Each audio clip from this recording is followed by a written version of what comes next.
Let me say that I endorse what Sahotra just said. I, in fact, am notorious, and I've gotten into trouble with my colleagues for saying that in the field of historical biology, by that I mean what my advisor Lee Van Valen called the evolutionary half of biology.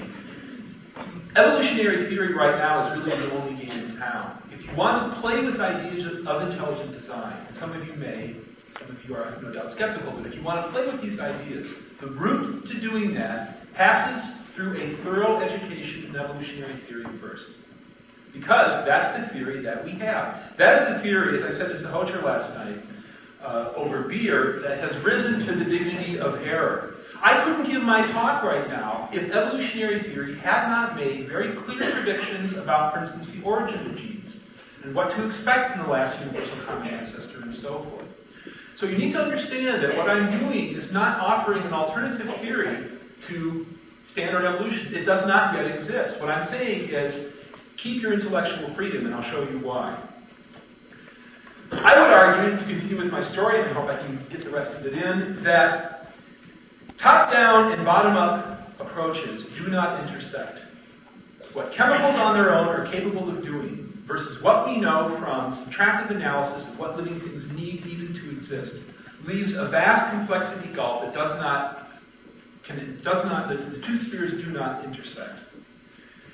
For instance, there is no plausible abiotic pathway to RNA. In fact, if I were a designer and I wanted to leave my signature in living things on Earth, I would put at the basis of terrestrial biochemistry, in the heart of every cell that we know, right there in the ribosome, catalytic RNAs that on their own would never survive on the early Earth if they weren't enclosed in a cell membrane. In fact, if they weren't in a cell that was watching out for them. RNA is a very fragile molecule, very hard to make from its constituents.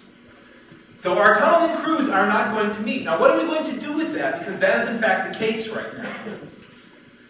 Well, now we ask the question, is it possible, simply as a bare possibility, that life did not arise by natural causes only, but was intelligently designed?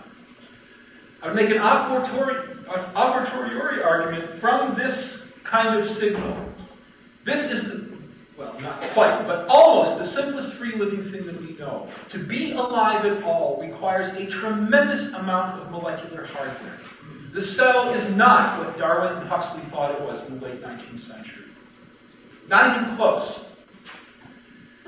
Ignore philosophical rules. Now here is where your career can get into real trouble. I'm a crazy philosopher. It doesn't matter what I say, but if you're a scientist and you challenge your colleagues about the rule I'm going to show you, you can imperil your career. So if you're going to play with these ideas, be very wise about who you tell.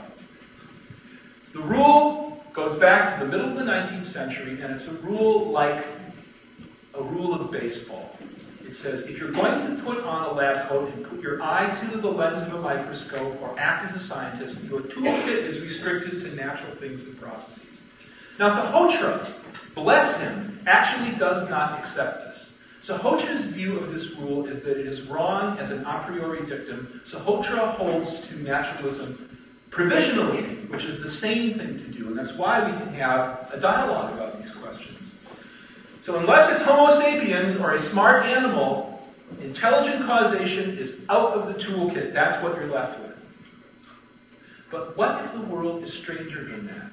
After all, it's perfectly possible that life was designed by intelligence. Shouldn't we be free to discover that if that's what happened? Never in my career as a philosopher have I heard a reasonable argument defending methodological naturalism if science is defined as an open-ended search for the best explanation. What you get is, well, Paul, we're looking for the best natural explanation. Yeah, but what if it's not true? Well, I'm sorry, that's the game we're playing now. That's the game we've played since Darwin. That's not the game of seeking truth. This rule does grave harm to science if science is a truth-seeking enterprise that is open-ended. Because what it tells you, in fact, what it does is it is a lens that interferes between your perception of nature and nature herself, such that even if there were the clearest possible signal there of intelligent design, if you took this rule seriously, you would not see it.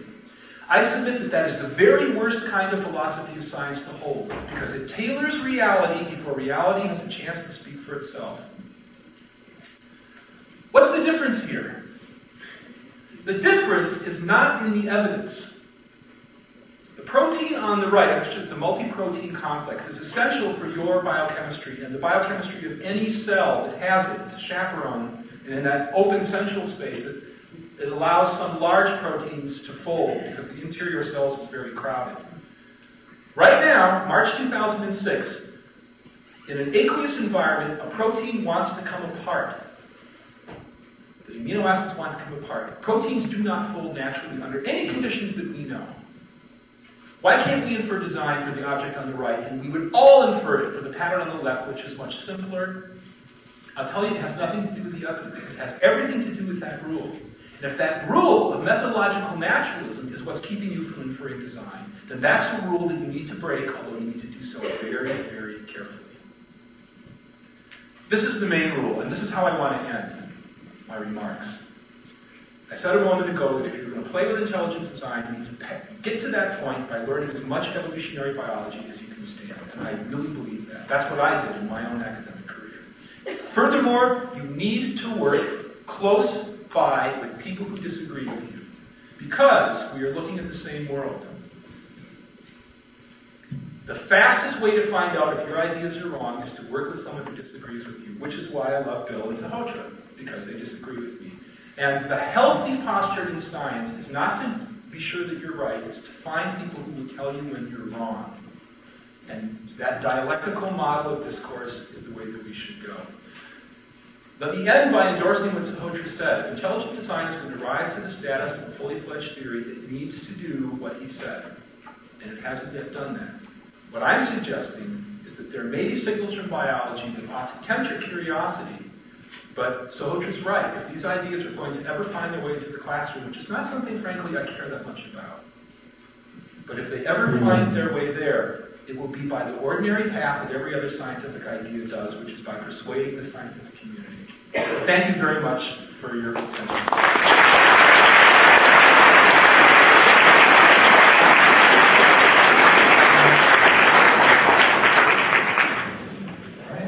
Well, at this point, Dr. Wimsatt will provide commentary on the discussion that's gone on so far. I have about 15 minutes, and